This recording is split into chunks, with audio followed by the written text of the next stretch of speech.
أنا سلمى عندي 43 سنة متجوزة. طارق بقالي 18 سنة. جوزي عنده شركة استيراد وتصدير وبيسافر كتير برا مصر. مشكلتي الكبيرة اللي بتموتني من جوايا هي إن طارق بارد عاطفيا، بارد لأقصى درجة تتخيلوها 8 سنين، وأنا مستحملاه آخره معايا 5 دقايق بس كده، وبعدين يقوم ينام ومفيش أي كلمة حلوة ولا حضن ولا حاجة، ولا حتى بص في عيني مرة واحدة. كنت دايما أقوله يا طارق أنا ست وليا احتياجاتي، آخرك معايا 5 دقايق وبعدين تدير ظهرك، حرام عليك. طلقني علشان أروح أتجوز واحد راجل يعني يحسسني إني ست مش آلة. وهو يرد عليا ببرود ويقول لي يا سلمى انت كبرتي قوي على ايه الكلام ده، اصبري بس فترة وهتتعودي. أنا كنت بحاول أفهم إيه اللي حصل، ليه، إيه اللي خلى جوزي كده. هو كان زمان مش كده، أول ما اتجوزنا كان حنين وعطوف، بس بعد ما الشركة بتاعته كبرت وبقى بيسافر كتير بدأ يتغير، بدأ يبقى بارد ومش مهتم. حاولت أكلمه مرات كتير، حاولت أفهم منه إيه المشكلة، بس كان دايما يقول لي مفيش حاجة، كل حاجة تمام. كريم ده ابن صاحبتي نادية اللي ماتت من 3 سنين وسابته لوحده. أنا بعتبره ابني بالظبط، بس طبعا هو راجل دلوقتي عنده 21 سنة وجسمه رياضي ومهتم بنفسه وطوله 185. سمي نادية كانت صاحبتي من أيام كلية التجارة، كنا مع بعض في كل حاجة لما ماتت، وسابت كريم لوحده. حسيت إن لازم أكون موجودة ليه، لازم أعوضه عن أمه اللي راحت بعد ما نادية ماتت. فضلت أتصل بكريم وأطمن عليه وأدعوه يزورنا، بس هو كان رافض. كان بيقول لي أنا كويس يا خالة سلمى، متقلقيش، لحد ما أنا مرضت شوية ودخلت المستشفى بسبب ضغط عالي. قال لي لازم أجي أطمن عليكي يا خالة سلمى، مش ممكن أسيبك وإنتي تعبانة. أول لما كريم بدأ يزورنا الموضوع اختلف. كريم كان بيجي كل 2-3 يطمن عليا ويقعد معايا يحكي لي عن شغله وعن حياته. كان بيشتغل في شركة تسويق إلكتروني وكان طموح وعايز يعمل مشروعه الخاص.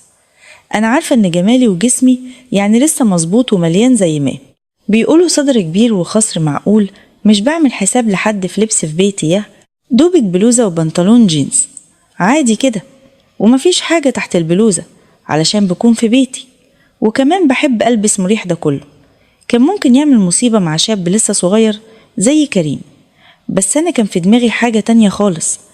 أنا كنت بعامله كابني.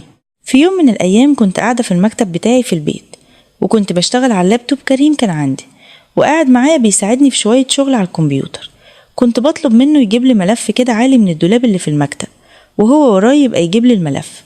وقفت على الليت الكرسي علشان أوصل للملف وهو واقف وراي ماسك الكرسي علشان ما يتحركش. حسيت بحاجة بتتحرك وراي، حاجة صلبة كده.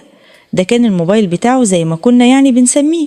اتفاجئ بس عملت نفسي يعني مش حاسة، وكنت بتمطط علشان أطول المدة وهو وراي.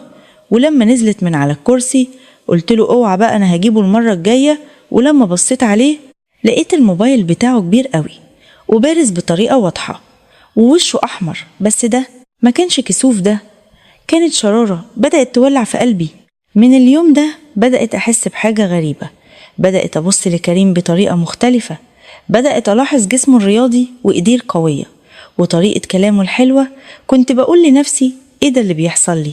ده ابن صاحبتي، ده زي ابني، بس مش قادرة أتحكم في مشاعري ولا في جسمي اللي بقى يطوق لأي لمسة أي إحساس بعد 8 سنين جفاف عاطفي. في ليلة من الليالي كنت قاعدة بكلم طارق في غرفة النوم على التليفون، وكان مسافر الإمارات في شغل، وكنت زهقانة منه بعبه على بروتو وإني مفيش فايدة من الكلام معاه. قلت له بعصبية يا طارق انت مش راجل، انت مش حاسس بيا، انت مش شايفني، طلقني وخلصني. وهو قال لي بهدوء غريب طيب بصي يا سلمى، انا عارف اني مقصر معاكي وعارف انك تعبانة. وجات له فكرة ساعتها جنونية، قال لي انت عايزة حد يحسسك انك ست صح؟ قلت له ايوه. قال لي طيب كريم ده شاب قوي ولسه في عز شبابه وانا شايفه بيبصلك. انا اتصدمت، قلت له انت بتقول ايه؟ قال لي انا بقول الحقيقة وانا مش غيران، انا عايزك تبقي مبسوطة. انا قفلت التليفون في وشه مش مصدقة.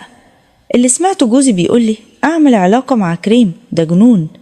بس الفكرة فضلت في دماغي، الفكرة بدأت تكبر وتكبر لحد ما بقيت مش قادرة افكر في حاجة تانية. اليوم اللي بعده رحت لكريم علشان اتكلم معاه وافضفت له عن مشكلتي مع طارق. قعدنا في الصالة وقلت له: يا كريم أنا عايزة أحكي لك حاجة وعايزاك تسمعني كويس. قال لي: اتفضلي يا خالة سلمى، أنا كله أذان صغير. قلت له إن جوزي بقاله 8 سنين مش بيحسسني إني ست، مش بيقولي كلمة حلوة، مش بيحضني، مش بيبص في عيني، حتى أنا حاسة إني ميتة من جوه كريم. قال لي بحزن: يا خالة سلمى ده ظلم، ده حرام عليه، انت ست جميلة ومحترمة وتستاهلي كل خير. قلت له بس مفيش فايدة، هو مش حاسس بيا خالص. كريم قرب مني شوية وقال لي: يا خالة سلمى، ده أنا لو كنت مكانه كنت هخليكي تحسي إنك ملكة. أنا أقدر أخلي الست تحس إنها في السما مش على الأرض. أنا أقدر أخلي الست تنسى كل حاجة وحشة حصلت لها. أنا ضحكت ضحكة عصبية كده وقلت له: طيب الموبايل بتاعك يقدر ولا صغير زي موبايل عمك طارق؟ هو ارتبك كده واحمر وشه وقال لي: يا خالة سلمى انتي بتقولي ايه؟ قلت له: انا بسأل سؤال عادي، الموبايل بتاعك كبير ولا صغير؟ هو قال لي بصوت واطي: يا خالة سلمى انا زي ابويا، ابويا كان موبايله كبير قوي وانا موبايلي زي موبايل ابويا، والحمد لله مفيش شكوى. بس انا كنت بتكلم في صميم المشكلة، مش عايزة ألف وأدور بعد كلام كتير. وضحك وهزار وتوتر قال لي: أنا عارف إنك تعبانة يا خالة سلمى، وعارف إنك محتاجة لحد يكون جنبك. أنا مش عايزة أشوفك تعبانة، أنا عايزة أساعدك، أنا عايزة أحل المشكلة بس. خايف؟ ده حرام، ده غلط. قلت له: مين قالك إن ده غلط؟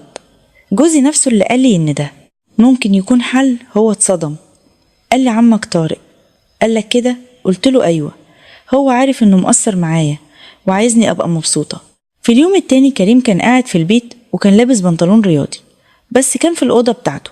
أنا دخلت عليه علشان أديله القهوة الصبح ولقيته قاعد على السرير والموبايل بتاعه كان واضح وبارز في البنطلون. أنا وقفت على باب الأوضة وبصيت كتير، مش قادرة أبعد عيني عنه وقلت له: صباح الخير يا كريم، الموبايل بتاعك النهاردة شكله حلو قوي. هو ضحك وقال لي: صباح النور يا خالة سلمى، ده الموبايل ده صاحي من بدري. قلت له: طيب ليه الموبايل بتاعك كده كل يوم أنا بشوفه وبحس إنه بيكبر كل يوم عن اللي قبله، والموبايل ده أكبر بكتير من موبايل عمك طارق؟ هو قال لي: يا خالة سلمى ده علشان الموبايل ده بيشوفك كل يوم وبيحبك. أنا واحدة ضعيفة وأنا شفت موبايله كده وسمعت كلامه الحلو، سخنت قوي وحسيت كده إني اتبللت مية وما بقيتش عارفة أتملك على نفسي. قربت منه ومسكت إيده وبدأت ألعب في الشاحن بتاع الموبايل. قلت له: الموبايل ده عايز شحن ولا لسه؟ قال لي: ده محتاج شحن ضروري. المشكلة إن الشاحن مش موجود. لما حاولت أبعد وأرجع لوعيه لقيت كريم قايم من على السرير ومسكني من إيدي وبيقول لي: يا خالة سلمى، أنا عارف إنك عايزاني وأنا كمان عايزاك، أنا عارف إنك محتاجة وتعبانة وأنا هريحك في كل حاجة، بس لازم نكون متأكدين إن ده اللي إحنا عايزينه. أنا اتصدمت من جرأته، ضربته بالمخدة علشان أداري ارتباكي كده وقلت له: انت بتقول ايه يا كريم؟ ده انا خالتك، بس جسمي خانني ومش قادرة اسيطر على نفسي. رجعت تاني وندمت على اني ضربته. قعدت اعيط ومسكت ايده بقوة وقلت له: اوعى تسيبني وتمشي، اوعى تفتكر اني واحدة وحشة، انا بس تعبانة ومحتاجة لحد يحسسني اني عايشة. انا بعتبرك ابني، بس في نفس الوقت انت راجل وانا ست، تعرف تعمل معايا اللي طارق مش عارف يعمله، بس يكون سر ما بينا يا حبيبي. انا بحبك ومحتاجالك قوي. كل ما بشوفك واشوف موبايلك ده ببقى عايزاك يعني تشحن الموبايل وتدخل الشاحن في المكان الصح. قلت: ليه؟ تعرف تشحن الموبايل، تعرف تخلي البطارية تشتغل تاني، تعرف تخلي الموبايل يرجع يشتغل زي الاول. هو فهم الاشارة وفهم ان الموبايل ده هو جسمي اللي بقاله سنين واقف محتاج شحن، محتاج حد يخليه يشتغل تاني، وان الموبايل بتاعه هو الحل الوحيد. هو قال لي: انا هشحن الموبايل بتاعك بس بشرط انك ما تندميش بعدين وما تقوليش اني غصبت عليكي. قلت له: انا مش حل هندم ابدا، انا عايزة كده من زمان، بس كنت خايفة اقول. انا كنت عارفة ان مفيش رجوع بعد كده وما كنتش عايزة ارجع خالص. كريم كان قدامي والموبايل بتاعه كان قايم وواضح وكبير وكان بيستنى بس اشارة مني. قلت له: انا سايحة ومش قادرة اقف ومش عارفة افكر. يلا يا كريم انا معاك، بس بالراحة علشان الشاحن مش حمل الحجم الكبير ده كله من زمان. هو مردش بالكلام، قرب مني ومسكني بقوة وحضنني حضن قوي حسيت فيه بالأمان، وبدأ يبوس بوسات مجنونة كده على رقبتي وعلى شفايفي وعلى وشي كله. بدأ يشحن الموبايل زي ما اتفقنا، قرب مني أكتر ومسكني من خصري وشدني ناحيته بقوة وقال لي سيبيني سيبيني أنسيكي اللي انت فيه، سيبيني أنسيكي كل الوجع والألم، سيبيني أنسيكي طارق بروتو. قلت له بس ما تقوليش يا خالة سلمى تاني، قولي يا حبيبتي، قولي يا سلمى، قولي يا روحي. وبدأ يقول لي كلام حب وغرام ما سمعتوش في حياتي من طارق.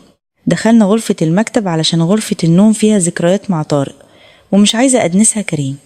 قفل الباب ورينا وطلع الموبايل من جيبه وبدأ يحط الموبايل ببطء في الشاحن، وأنا كنت بصرخ صرخة مكتومة من الإحساس اللي عمري ما حسيته قبل كده، من الإحساس إني بقيت ست تاني، بقيت حية تاني. بدأ يشحن ببطء الأولاني وكل ما بيتحرك حركة كانت بتخليني أصرخ أكتر وأطلب منه يكمل.